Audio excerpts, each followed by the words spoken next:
Hope you all had a great Thanksgiving. I'm back here at the hangar. As you can see, the Mooney is in the background. And I've had a lot of interest on YouTube with your comments about the whole decision of whether or not to keep the airplane certified or go experimental exhibition. So the biggest decision I've had to make with the Mooney Mustang is how to install a modern autopilot for such a capable airplane, capable of flying at 200 knots at 24,000 feet. This is made all the more difficult because there are no STCs available for modern autopilots, or I should say, anything that wasn't factory installed or made by Britain, which is the brand of the autopilot that currently exists in the airplane. There are two legal ways of doing this: the field approval or converting the airplane to experimental exhibition. One of the biggest challenges with the Mooney M22 Mustang is it only ever came with a Britain autopilot, and Britain no longer exists. As you can see here, this is the controller for it.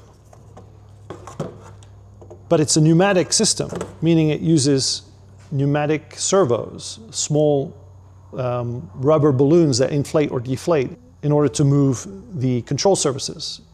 That system is no longer functioning properly on this airplane.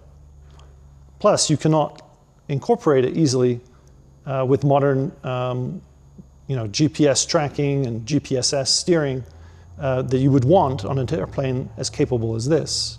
So the parts are orphaned, support is almost non-existent, and getting it working again reliably is nearly impossible. And here's the biggest problem. There are no STCs for a different autopilot for this airframe. Not Garmin, not STEC, not Dynon, TrueTrack, Trigonics or Trig. Production ended in 1970, and only 36 of these were ever made. And my understanding is perhaps even less than that. Of all of those that were made, there's probably only 2 or 3 still flying. So if I want a modern autopilot, I can't just go ahead and order one because there's no STC. So I have to create my own path. The first option is to stay in the standard category and to seek a field approval for the GFC 500. A willing FSDO inspector, someone from the FAA. An A&P, a mechanic who is IA certified, who can conduct annual inspections, for instance. A cooperative avionics shop, because the avionics shop is obviously going to be part of installing the autopilot. Engineering data, possibly a DER, which is a designated engineer representative for the FAA. And those guys charge money. And possibly Garmin's engineering support. But here's the catch.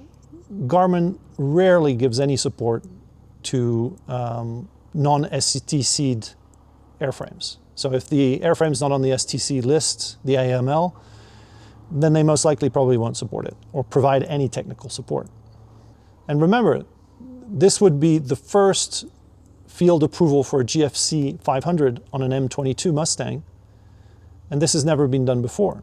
There is no existing approval basis, no data, no precedent. So this would be a first. So the pros of staying certified and seeking a field approval is that the airplane stays certified and in that respect would not lose any resale value, it would be easier to insure, and it wouldn't necessarily be limited in operations. On the downside, it could take months, maybe years to get approved or never be approved at all for field approval. And I've been chatting around here with other pilots for the Albuquerque FSDO, and they say that they're just not doing field approvals locally. The other downside of doing a field approval is you have to depend on all those previously mentioned actors to do things in a timely manner, and you know how that can just compound, one of them having a delay, compounding the next one, and so on and so forth. Now, I've owned several airplanes in the last 2 to 3 years. The Quest Air Venture, the Lancer 4P turboprop, and most recently the Aerostar 601P, which I did a video on.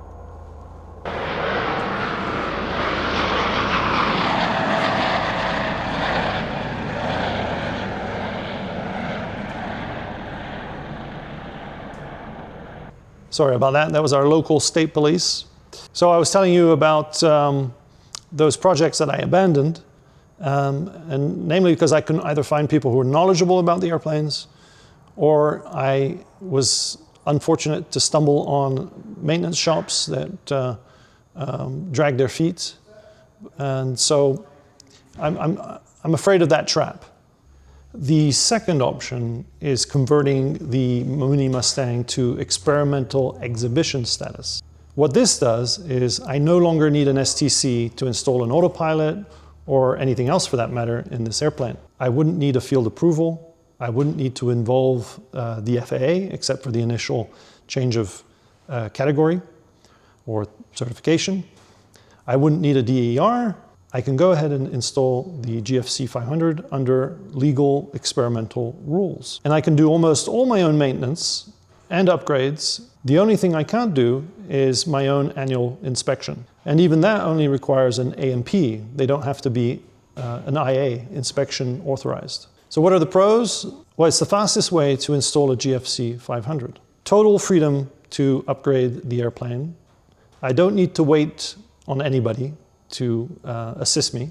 So as a result, I will be able to rely on myself to not only do most of the work, but also in terms of moving things faster along if I get held up or on anything relating to using a vendor. And the biggest one of all is that the airplane, this extremely capable airplane that can do 200 knots at 24,000 feet, will finally have a very capable autopilot, meaning it will have a lot more capability to fly across the country, to go to these air shows where I intend to exhibit the Mooney Mustang.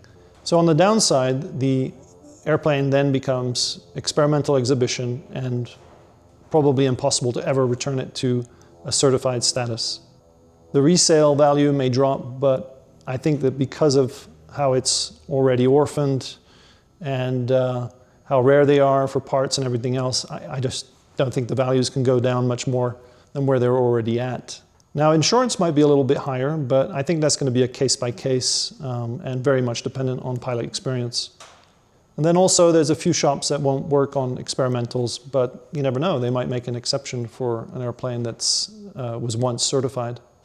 And then finally, there is a little bit of inconvenience in terms of the experimental exhibition status, where you have to write a program, an operational program for every year, where you're declaring in advance on a month-to-month basis what flights you intend to do.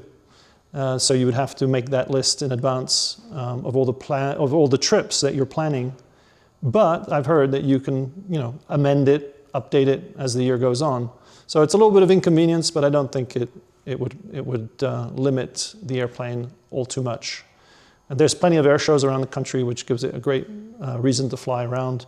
You would get a radius around your home base airport, which you would be allowed to fly. And so that radius would have to be, I think, negotiated.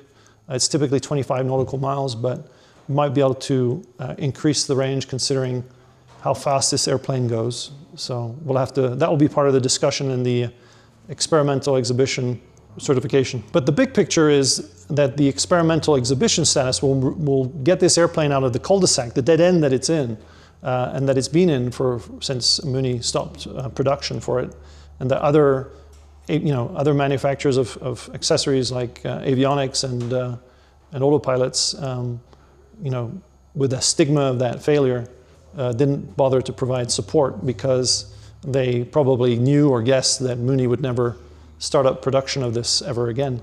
So I think you've guessed the final decision, but let me just clarify it one more time, is when you look at all the facts, the 1970 production end, the tiny fleet, no modern autopilot STCs available, an orphan Bretagne pneumatic system that I will show you here in a bit when I take this panel off, the path becomes pretty clear. If I stay certified, I stay stuck. If I go experimental, I get to move forward. I'm done waiting for approvals and waiting on people that can't meet timelines. This airplane deserves better. It deserves to fly. I am so looking forward to flying this airplane. So the idea is to maintain this airplane flying as long as possible, to do it safely, to attend air shows, And the autopilot, modernizing the autopilot since the autopilot wasn't working properly, is part of that, basically keeping it alive as a flying museum. So I really appreciate it if you could click the like button and subscribe to the channel to follow along the progress that I hope to make on this airplane and get it to air shows sometime next year.